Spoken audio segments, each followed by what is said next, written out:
Bonjour à tous et bienvenue dans cette nouvelle vidéo où nous allons faire, comme dans la vidéo précédente, un look assez simple en s'inspirant d'une image existante. Récemment, avec ma copine, on a regardé le film Never Let Me Go et j'ai trouvé la photographie vraiment chouette, notamment sur ce genre de scène. Moi j'aime beaucoup les silhouettes comme on a pu le voir dans la vidéo précédente. Et donc je voulais reprendre aujourd'hui peut-être une image de ce film. J'avais pu repérer ce genre d'image là, avec une lumière en contre comme ça.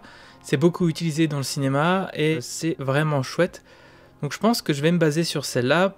Et puis voilà, je vais essayer de travailler quelque chose un petit peu dans cet esprit-là.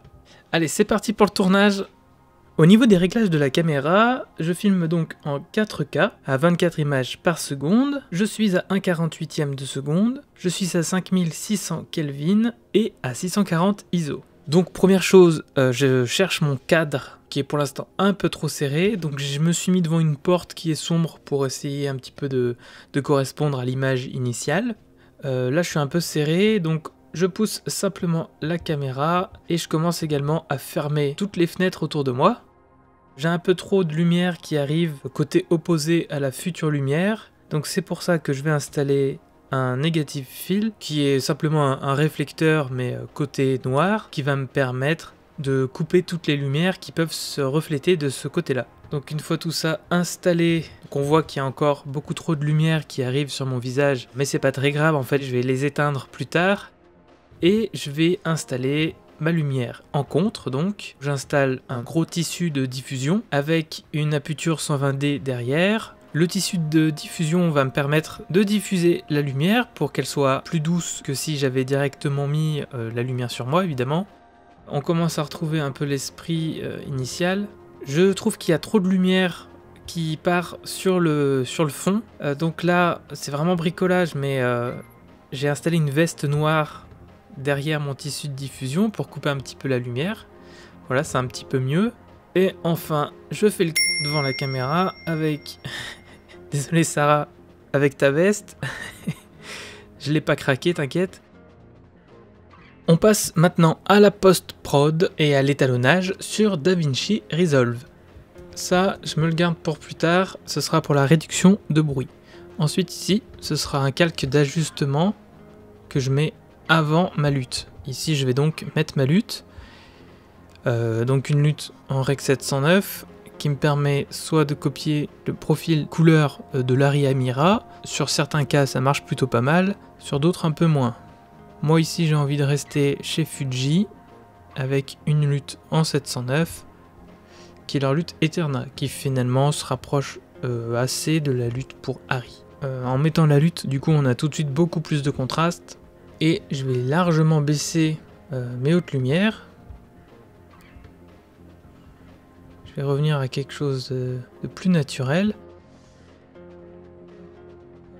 Et si je prends mon image de référence, si je passe tout en noir et blanc, hop, on peut voir assez facilement que les hautes lumières, elles sont beaucoup plus basses. Alors à peu près ici, si on s'en réfère un peu au scope. Moi je suis pas super fan d'un contraste aussi bas, et il faut aussi d'ailleurs que je monte un petit peu mes noirs. Avoir quelque chose de plus ressemblant, mais je trouve que ça fonctionne moins bien avec mon image.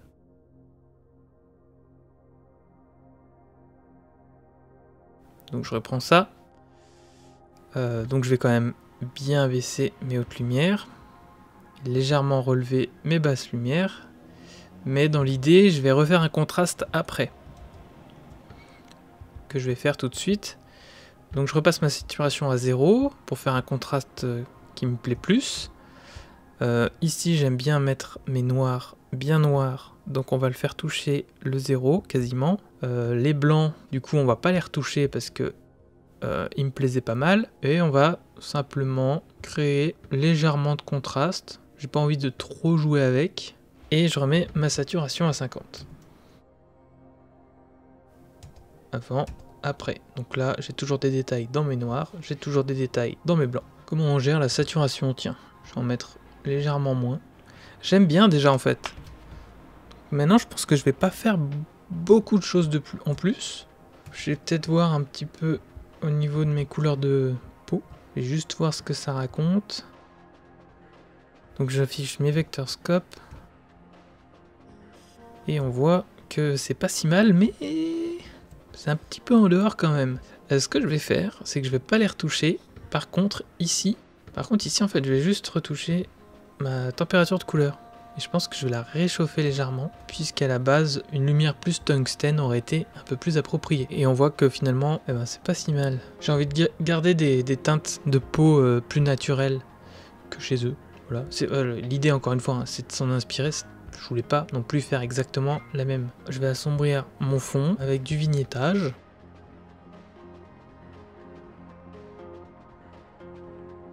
Je vais mettre un tout petit peu de netteté. On voit que ça va quand même très vite. Et en même temps, mettre du flou gaussien. Et en mettre très peu. 0,9, c'est pas mal.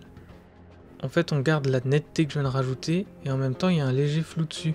Et ça fait une espèce de glow. Ça fait un effet un petit peu baveux, un peu vintage. Et moi, ça me plaît beaucoup. Et enfin, le truc le plus important, je vais mettre du grain à balle.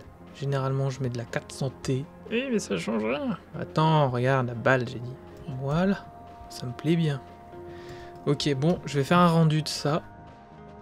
Et voilà donc un comparatif. Donc mon image avant. Et la voici après. Après toutes ces modifs. Je rajoute juste, donc j'aurais peut-être pu recadrer légèrement l'image pour ne pas voir à gauche mon tissu de diffusion.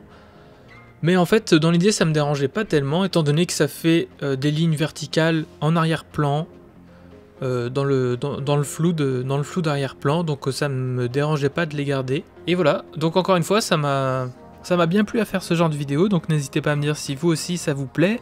J'essaierai d'en faire un peu plus régulièrement. Et voilà, donc je vais vous laisser là-dessus. Merci beaucoup, merci d'avoir regardé cette vidéo, et je vous dis à très bientôt pour d'autres vidéos. Ciao!